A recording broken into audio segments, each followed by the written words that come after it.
दोस्तों आज का वीडियो आप सभी के लिए बहुत ही इंपॉर्टेंट है क्योंकि आज की वीडियो में मैं आप सभी को समय के सदुपयोग के तीसरे नियम को बताने जा रहा हूं। ये नियम बहुत ही यूज़फुल है उन सभी के लिए जो कि अपनी लाइफ के अंदर कोई ना कोई काम कर रहे हैं और बिजी हैं और उनको ये नहीं पता लग रहा है कि कौन सा काम पहले किया जाए। तो ये सिद्धांत आपको मदद करेगा जानने के लिए। तो आपका जो तीसरा सिद्धांत है वो है सबसे महत्वपूर्ण काम सबसे पहले करें। जी हाँ दोस्तों, आपको सबसे महत्वपूर्ण जो काम है उसको सबसे पहले करना है। आइए देखते हैं हम कैसे पहचानेंगे कौन सा काम हमारे लिए महत्वपूर्ण है।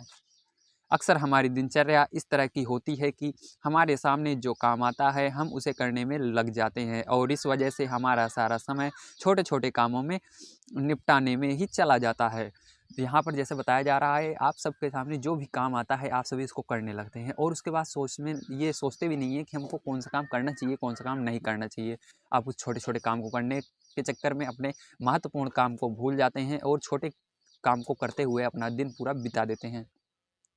हमारे महत्वपूर्ण काम सिर्फ इसलिए नहीं हो पाते क्योंकि हम महत्वहीन कामों में उलझे रहते हैं। महत्वाकांक्षी व्यक्ति को इस बारे में सतर्क रहना चाहिए क्योंकि सफलता पाने के लिए ये आवश्यक है कि महत्वपूर्ण काम पहले किया जाए।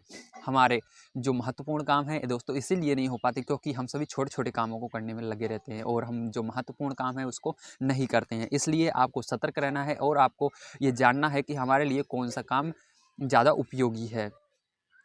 इसीलिए समय के सर्वश्रेष्ठ उपयोग का तीसरा सिद्धांत सबसे महत्वपूर्ण काम सबसे पहले करें। इसलिए ये तीसरा सिद्धांत आपको याद रखना है। जो भी आपका काम है महत्वपूर्ण काम है उसको सबसे पहले करना है, सबसे पहले उसी से स्टार्ट करना है। समय के संबंध में अपनी प्राथमिकताएं तय करने का एक उदाहरण देखें। अब देखिए यहाँ पर आपको एक उदाहरण दिया जा रहा है। एक मशहूर संगीतज्ञ जब वायलिन बजाना सीख रही थी तो उन्होंने पाया कि उनकी प्रगति संतोषजनक नहीं है। कारण खोजने पर उन्हें पता चलता है कि संगीत का अभ्यास करने से पहले घर साफ करने, सामान व्यवस्थित करने, खाना पकाने आदि कामों में उनका समय चला जा रहा है। इसलिए उन्होंने वायलिन के अभ्यास के लिए कम समय मिल रहा है।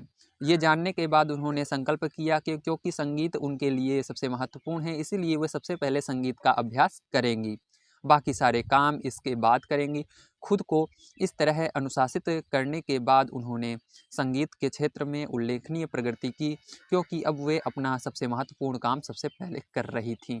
यहाँ पर जैसा कि आपको बताया गया, आपने देखा एक उदाहरण, एक महिला थी जो कि उनको वायलिन बजाना बहुत पसंद था लेकिन उसके बावजूद भी उनकी जो वायलिन थी वो उनके अंदर अच्छा वो परफॉर्मेंस नहीं कर पा रही। तो उन्होंने अपना विश्लेषण किया और उन्होंने पाया कि उनका सारा समय कहाँ पर जा रहा है, खाना बनाने में जा रहा है, घर की साफ़ सफाई करने में जा रहा है, इन सारी चीज़ों में चला जा रहा है। तो उन्होंने क्या किया, उन्होंने कहा अब मैं सबसे महत्वपूर्ण काम जो मेरे लिए है वायलिन बजाना उसको सबसे पहले करूँगी। तो सुबह उठ करके उन्होंने क्या किया, सबसे पहले उसको ख़त्म किया, अब वायलिन बजाने का काम, फिर उसके बाद आगे सारे काम को करना स्टार्ट किया। इसलिए दोस्तों आपको ये नियम याद रखना है, सबसे महत्वपूर्ण काम सबसे पहले करना है, उसके बाद सारी चीज़ें करना है। तो मिलते हैं दोस्तों अगली वीडियो में। आप सभी को ये वीडियो पसंद आई होगी। अगर पसंद आई है तो नेक्स्ट वीडियो देखने के लिए आप सभी चैनल को सब्सक्राइब कीजिएगा और इसके पहले कि अगर आपने सिद्धांत 1 और 2 को नहीं देखा है तो आप सभी इन वीडियोज़ पर क्लिक करके उसको पा सकते हैं। मिलते हैं कल की वीडियो में दोस्तों।